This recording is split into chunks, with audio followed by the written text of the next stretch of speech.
Tuhan Yesus sangat baik dan Ia senantiasa baik dan tidak pernah berubah.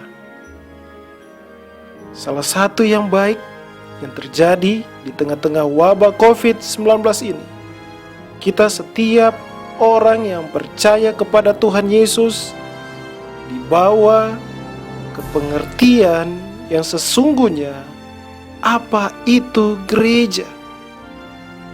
Dan kami dengan sukacita Gereja Baptis Indonesia Getsemani TPW Amanat Agung Jakarta bersama mitra kami Hatcry Missionary Society mempersembahkan seri pendalaman Alkitab mengenai gereja yang berjudul Gereja Kristus, Cara Kristus.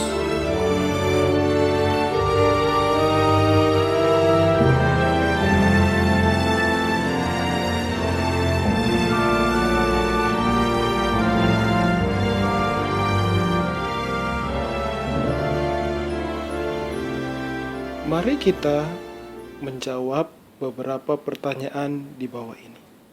Yang pertama, seperti apa kasih Kristus terhadap gerejanya digambarkan dalam Efesus pasal 5 ayat 25 sampai 27.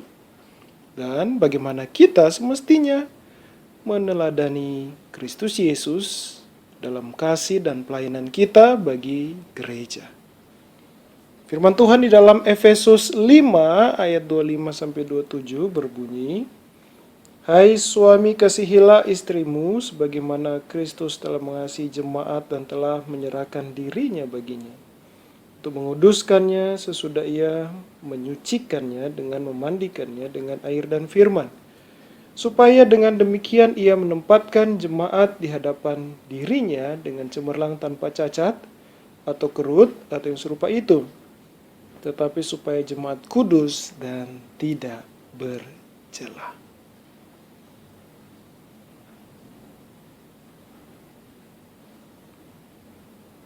Jawabannya, bila Kristus mengasihi gereja sedemikian besarnya hingga ia menyerahkan diri sebagai korban demi kebaikan umatnya selama-lamanya, bukankah kita seharusnya turut bersama dia dalam menjalankan hidup kita bagi pertumbuhan gereja dan kemuliaan yang akan datang? Karena gereja sangat berharga baginya, maka kita harus memandangnya sangat berharga pula. Pertanyaan yang kedua dalam Kisah Para Rasul pasal 2 ayat 41 sampai 42. Firman Tuhan berkata, orang-orang yang menerima perkataannya itu memberi diri dibaptis, dan pada hari itu jumlah mereka bertambah kira-kira 3.000 jiwa. Mereka bertekun dalam pengajaran rasul-rasul dan dalam persekutuan, dan mereka selalu berkumpul untuk memecahkan roti dan berdoa. Kita membaca di dalam Kisah Rasul pasal 2 ayat 41 sampai 42 sekelumit gambaran tentang gereja mula-mula. Nah, jelaskan hubungan antara orang percaya dengan persekutuan lokalnya atau gerejanya. Bagaimana kita menerapkan ayat tersebut dalam hubungan kita dengan persekutuan jemaat lokal atau gereja?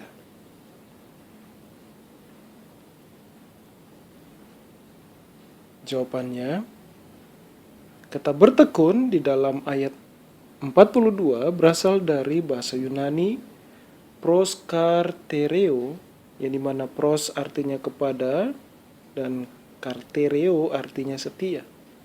Yang artinya setia atau bersungguh-sungguh dalam melakukan sesuatu, melekatkan diri erat-erat pada sesuatu atau seseorang.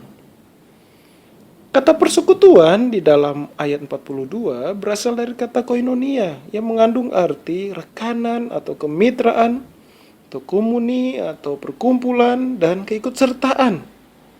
Jadi orang percaya mula-mula tidak mengabaikan hubungan sosial mereka yang lain. Misalnya dengan suami mereka, istri mereka, anak-anak mereka, bapak dan ibu mereka,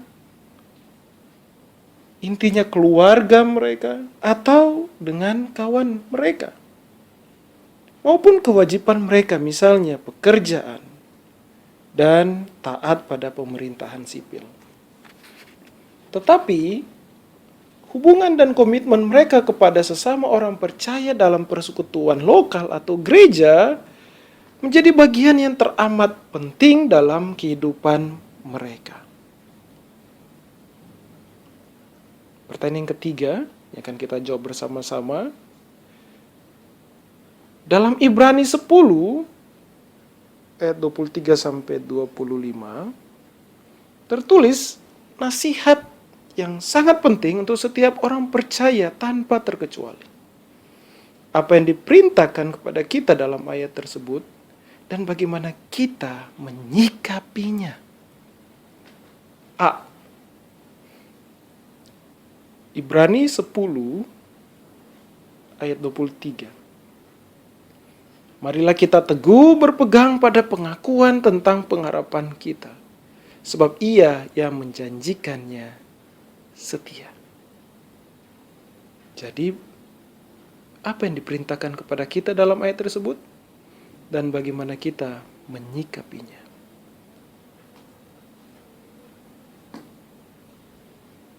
Jawabannya, surat Ibrani ditujukan kepada kelompok orang percaya yang tengah mengalami penganiayaan dalam berbagai bentuk dan sedang goyah imannya. Karena itulah sang penulis menasihatkan mereka untuk teguh berpegang pada pengakuan iman mereka dalam Tuhan Yesus Kristus.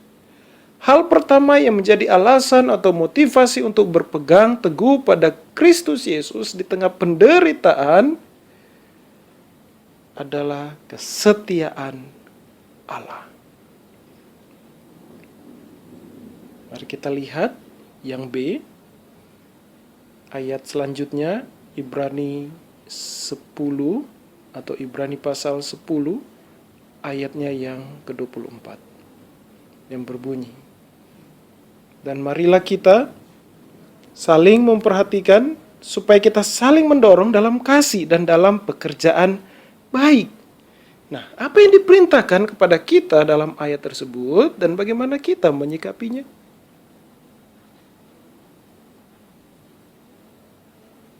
Jawabannya, orang percaya atau orang Kristen tak hanya dinasihati untuk memandang pada kesetiaan Allah, tetapi juga diajak melakukan tindakan nyata. Mereka harus memperhatikan cara untuk dapat saling mendorong, bukan hanya untuk teguh berpegang pada iman mereka, tetapi juga untuk berkembang dalam kasih dan perbuatan baik. Selanjutnya, C. Ibrani pasal 10 ayatnya yang ke-25. Firman Tuhan berkata, janganlah kita menjauhkan diri dari pertemuan-pertemuan ibadah kita, seperti dibiasakan oleh beberapa orang. Tetapi marilah kita saling menasihati dan semakin giat melakukannya menjelang hari Tuhan yang mendekat. Apa yang diperintahkan kepada kita dalam ayat tersebut dan bagaimana kita menyikapinya?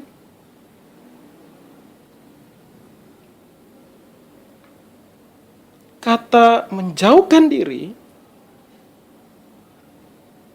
di dalam bahasa Yunani ekkataleupo, artinya meninggalkan atau pergi dari atau menolak. Karena penganiayaan, mungkin situasi menjadi beresiko atau bahkan berbahaya bila orang Kristen atau orang percaya berkumpul. Tetapi mereka diperintahkan untuk tetap melakukannya. Mereka harus bijak dan waspada seperti di dalam Matius 10 ayat 16 dan menolak keinginan fanatik untuk menderita.